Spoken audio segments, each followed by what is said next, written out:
Eu diria que assim, é uma concepção filosófica com uma matriz positivista, tá? Que afirma a superioridade da ciência sobre todas as outras formas de compreensão humana da realidade. Tipo religião, filosofia, metafísica. Eu vou te falar que até uma reinterpretação de tudo sob a ótica da ciência. Isso, porque ela se considera a única capaz de apresentar os benefícios práticos. A palavra grega para isso é epistemen, que é diferente de doxa, que é opinião. Seria a única coisa válida é o método científico. Exato. Por exemplo, aqui nem se fala assim, olha, e esse chá de picão aí, ele é bom para quê? Ele é bom para problema no fígado. Aí eu pergunto, como é que você sabe? Aí você vê que ninguém sabe. Então essa é doxa, opinião. Todo mundo acha que não, isso é bom para isso, isso é bom para aquilo. Epistemen seria conhecimento verdadeiro. Seria você realmente fazer a coisa acontecer de forma científica. Então, eu acho que o cientificismo ele tem duas maneiras de interpretar o cientificismo. Uma é um falso entendimento de palavras científicas. É chamar de ciência muita coisa que nunca vai chegar. Ciência. Não é ciência. Não tem como chegar num critério de Verdade. ciência. Esse é o uso mais corrente, né? Esse é o uso mais corrente. Então, é um uso de termos errados. Então, a palavra cientificismo ela tem um tom crítico. Quando você fala isso é cientificismo, você está criticando. Pejorativo. Pejorativamente, sem dúvida. Então, eu acho que um aspecto é usar termos errados. Cientificismo, você pode até botar entre aspas, cientificismo. E a outra ideia cientificismo é encarar tudo sob a ótica da ciência. Ou seja, só se você tiver absoluta certeza você pode proceder. O que é uma crítica muito anti-humana, é visto como um anti-humanismo, porque senão você, enquanto ser humano, se você não for muito certo o que você faz, você não pode fazer nada, ou você não tem certeza de nada, e não é assim que o mundo funciona. Você arrisca, generaliza, subtrai várias coisas da sua vida para se guiar. Chega a ser arrogante, né? Exato.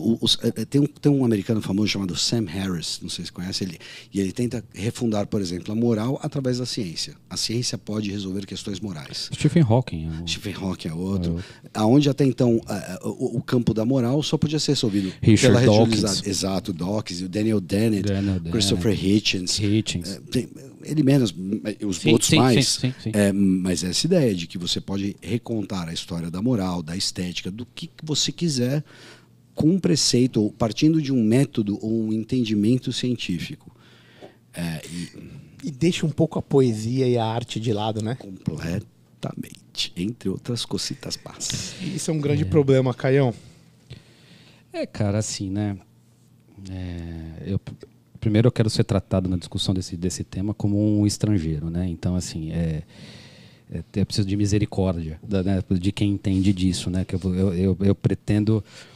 sabe quando o estrangeiro, né? Aquela ideia, né? Chega uma pessoa que você não conhece, você recebe bem, né? Então, assim, eu estou tratando de física, tá? Então, eu pretendo falar um pouquinho para refutar isso, né? Porque isso é uma questão que sempre me intrigou, né? Como é que eu consigo convencer uma pessoa que tem sob um determinado ponto de vista, a ciência não funciona, tendo a pretensão de ser um cientista? Né? Então, como é que eu resolvo isso da maneira mais concisa e mais rápida possível? E a melhor maneira que eu cheguei não foi médica, né? Então eu vou tentar, e a ferramenta foi a filosofia da ciência, né? Que pelo menos é um insight. Então eu conto com a misericórdia de todos, né? Então, assim, né? O que um médico entende por então, assim, algumas premissas, né? Vamos partir de premissas, né? Então, assim, para mim, eu entendo o cientificismo como um universo quando você acredita que o que importa é o universo físico e nada mais. Tá? E nesse sentido, o homem é um subproduto de um mecanismo. Né? Então, não existe liberdade humana nesse sentido e tem tudo a ver com esse pós-modernismo, com essa ideia nietzschiana de você fazer parte de uma engrenagem cada vez... Mundo pós-Covid.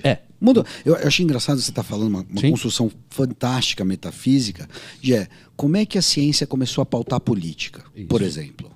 Um desdobramento muito claro do que você está falando. Como é que a gente permite? Qual que é a capilaridade que a ciência vai ter para dentro da política, para explicar os fatos? Eu tive uma conversa com um amigo meu da filosofia faz um tempo, como é que você critica a ciência de hoje em dia sem parecer medieval? Sem parecer obscurantista? Eu não acho isso, mas... Negacionista. Eu não quero ser os caras... E hoje eu posso falar o nome da droga. Eu não quero ser os caras da cloroquina, no sentido de defender algo que já foi refutado. mas eu quero poder criticar sem parecer um medieval. Ari, faz sentido isso para você? Assim, tem uma diferença de como isso é visto aqui no Brasil e como isso foi visto lá na Austrália. Por favor, e aí eu Ari, acho que entra muito ali ilumine-nos. explicando isso pra gente. Acho esses jargões que hoje existem no mundo aí, negacionista, fascista, lugar de fala e etc. Desculpa, Taxista. Mas aí, minha opinião. Cansa, né? Cansa. Exatamente. Todas essas coisas. Eu acho assim, a ciência ela tá aí para ser criticada. Ela tem que ser criticada. O que move a ciência é crítica e dúvida. Então é o que eu sempre as pessoas me perguntavam nesse exemplo da cloroquina que você comentou. A cloroquina funciona ou não funciona? Não sei, naquele determinado momento não sei. Hoje o que eu sei? Eu sei que os estudos bem feitos foram feitos, mostraram que em determinadas situações onde eles foram feitos e para aquilo que eles foram estudados não foi positivo.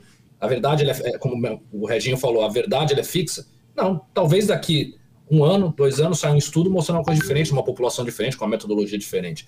O que a gente tem que ser é honesto com a verdade atual, não vou dizer já o termo verdade. A gente tem que ser honesto com a evidência atual que a gente tem para aquela população específica, etc. A ciência ela tem que ser questionada. Ela deve ser questionada o tempo inteiro. Só porque ela foi questionada que descobriu essa fraude desses estudos que a gente comentou agora atrás, por exemplo. Então ela tem que ser questionada. Não é porque está no New England que não deve ser questionado, não é porque está no Lancet que não deve ser questionado, e não é porque não está nesses jornais que é um lixo necessariamente. A ciência é a arte de questionar, e é por isso que você precisa ter, e é por isso que é difícil quando entra nessa questão que vocês comentaram da política e do meio leigo, porque essas pessoas elas não têm as ferramentas que a gente tem como médico, e muitos médicos também não têm a ferramenta para criticar da forma correta. Aí fica naquela crítica rasa que aí realmente não leva a nada, assim como a defesa rasa também não leva a nada. Saiu a ciência, eu no New England, eu acredito, ou o outro lado, eu não acredito, é a crítica rasa e não é como a gente tem que fazer com ferramentas. Esse é o fascista. Exato. E é o que eu sempre... E o que acontece é que, pela questão da pandemia, etc., e agora a Austrália, ela está passando... É legal você ver o comportamento humano. Entrou a paixão na jogada. E aí ciência com paixão, medicina com paixão e etc., a gente sabe como vai aí tornar nossa visão turva de tudo. E a Austrália está passando por isso nesse momento. A Austrália vinha tendo uma abordagem da pandemia do ponto de vista populacional, das pessoas, não do governo em si. As pessoas tinham uma abordagem muito... Elas têm aqui o risk adjusted, que eles falam. O risco de Covid aqui era muito baixo depois ali de julho do ano passado. Então a abordagem, a forma que a população enxergava era uma forma que você falava, tá ok, eles estão enxergando da forma certa. Agora que a coisa voltou a pegar com certo problema, e nada próximo do que a gente tem na Europa e Brasil, mas voltou a se tornar um risco para as pessoas, você vê que elas seguem ritos exatamente iguais aos brasileiros, exatamente iguais aos europeus. Para além da métrica. Para além da métrica. Exatamente. É a natureza humana. Qual que é a grande diferença daqui da Austrália nesse quesito quando a gente fala de ciência, etc., para o Brasil, por exemplo? É uma coisa que já existe no país há muito tempo, que é a credibilidade do médico. O controle quando a gente fala em medicação, o controle que já existe há muito tempo de prescrição de medicação e etc., de forma que o paciente ele não consegue ir na farmácia e comprar o que ele quer, ele vai precisar passar no médico antes, diferente do Brasil, que a gente consegue comprar grandes coisas que a gente quer na farmácia. Essa é a grande diferença da Austrália do Brasil hoje, porque a cabeça do ser humano é igual. Teve problemas aqui, está tendo problemas agora, estão tendo com medicações, buscas por medicações, as pessoas questionando, muito menos, porque aqui a credibilidade e o respeito da sociedade médica, de uma forma geral, eu vejo que é um pouco diferente da população e da própria mídia.